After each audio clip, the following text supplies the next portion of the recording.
খুবই ছোটোখাটো ব্যাপারে মন খারাপ হয়ে যাওয়ার ব্যাপারটা একদম বিরক্তিকর একটা ব্যাপার।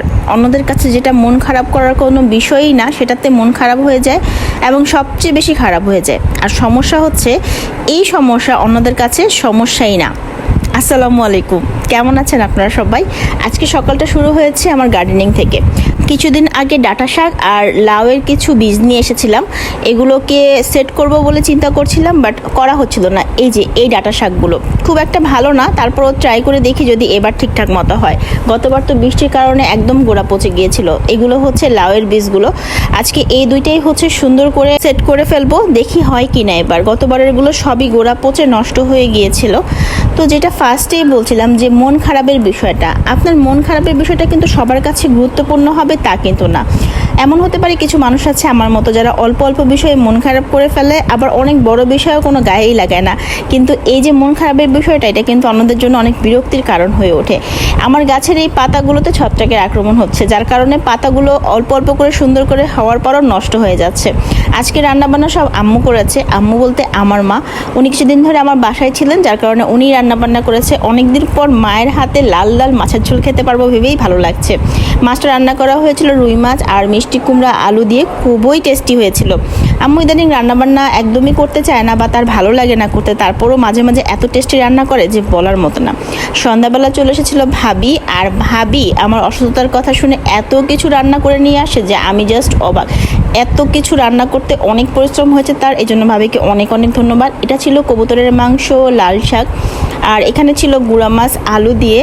এরপর যেটা ছিল সেটা হচ্ছে কাবাব, যেটা বিফ কাবাব ভাবে একদম রেডি করে নিয়ে আসছে ফ্রোজেন করে, যাতে আমি জাস্ট ভাজবো আর খাবো। এটা ছিল গরুর মাংসের একটা কোরমা, সাথে ছিল বুটের ডাল দিয়ে গরুর মাংস, আর এর সাথে ছিল আমার মোস্ট ফেভারিট রোস্ট। রোস্টের জন্য কিন্তু 2টা বক্স করেছে, যেহেতু রোস্ট আমার খুব পছন্দ, যাতে ফ্রিজে ডিপে রেখে আমি এটা খেতে পারি।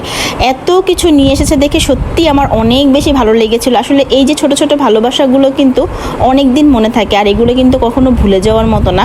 কিছু কিছু সময় থাকে যে সময় মানুষের অবহেলাও অনেক বেশি মনে থাকে, মানুষের ভালোবাসাও কিন্তু অনেক বেশি মনে থাকে। সন্ধ্যাবেলা আমরা সবাই মিলে খেয়ে নিয়েছিলাম মিনি সিঙ্গারা। এই ভিডিওটা অনেক দিন আগে, যার কারণে হচ্ছে আমি অনেক কিছু ভুলে গিয়েছি। মোবাইলে অনেক ব্লগ ভিডিও জমা হয়ে আছে, আস্তে আস্তে শেয়ার করে দিব আপনাদের সাথে। এরপর আমার খুবই পছন্দের একটা পার্সেল চলে আসে, যেটাকে আমি কয়দিন ধরেই ফেসবুকে স্ক্রল করছিলাম, বারবার করে দেখছিলাম। তো ওনাকে বললাম এই জিনিসটা আমার দরকার, উনি সাথে সাথে অর্ডার করে দিয়েছে, আলহামদুলিল্লাহ।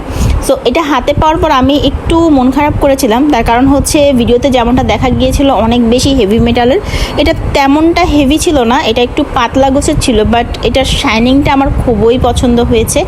মাশাল্লাহ মাশাল্লাহ, আলহামদুলিল্লাহ, এত বেশি সুন্দর ছিল এটা।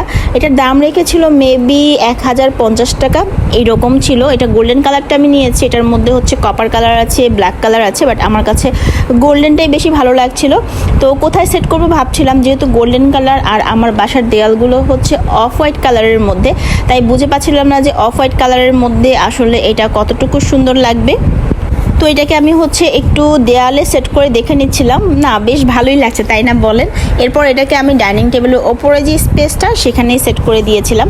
আজকের ভিডিওতে আপনাদের সাথে একটা মজার জিনিস শেয়ার করব, সেটা হচ্ছে আজকে আমি সন্ধ্যাবেলা চলে গিয়েছিলাম আমাদের বাসার নিচে গলির মধ্যে। প্রায় সময় ভ্যান গাড়ির মধ্যে অনেক সুন্দর সুন্দর জিনিসপত্র বিক্রি হয়, সেখান থেকে আমি প্রায়ই টুকটাক জিনিসপত্র কিনি। আজকে আপনাদের সাথে সেটাই শেয়ার করব।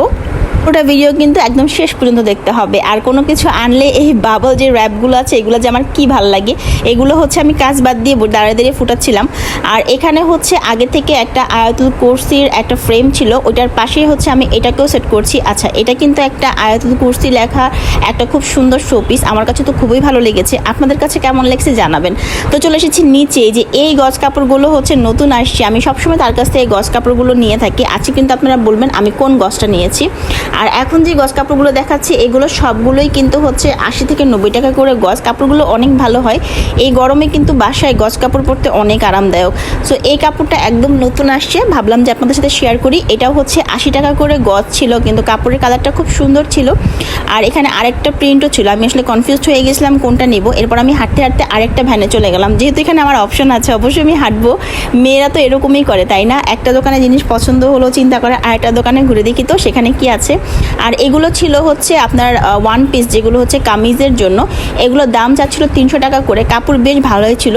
মালাই কটন যে কাপড়গুলো আছে ওই কাপড়ের মধ্যে হচ্ছে এইগুলো ছিল, কিন্তু আমি আসলে নিতে চাচ্ছিলাম একটা প্লাজো তৈরি করার জন্য, মানে আমার হচ্ছে বাসায় পায়জামা বা প্লাজো যেটাই বলেন না কেন ওইটা দরকার ছিল। আর হচ্ছে আমি বাসায় যেহেতু টি শার্টই পরি সবসময়, তো ভাবছিলাম যে টি শার্টের বদলে আমি একটা ফতো বানিয়ে নিব, গরমে আরামদায়ক হবে, আর সাথে হচ্ছে আমি প্লাজো প্যান্টগুলো তৈরি করে নিব। তো এই প্রিন্টটাও দেখছিলাম, এটাও ভালো লেগেছে। আসলে বাটিক কিন্তু সবসময় চলে, তাই না? এরপর আমি হাঁটতে হাঁটতে আরেকটা দোকানে চলে আসলাম, এসে দেখলাম এই প্রিন্টগুলো এখানেও আছে, মানে বুঝলাম যে এই প্রিন্টগুলো নতুন বের হয়েছে।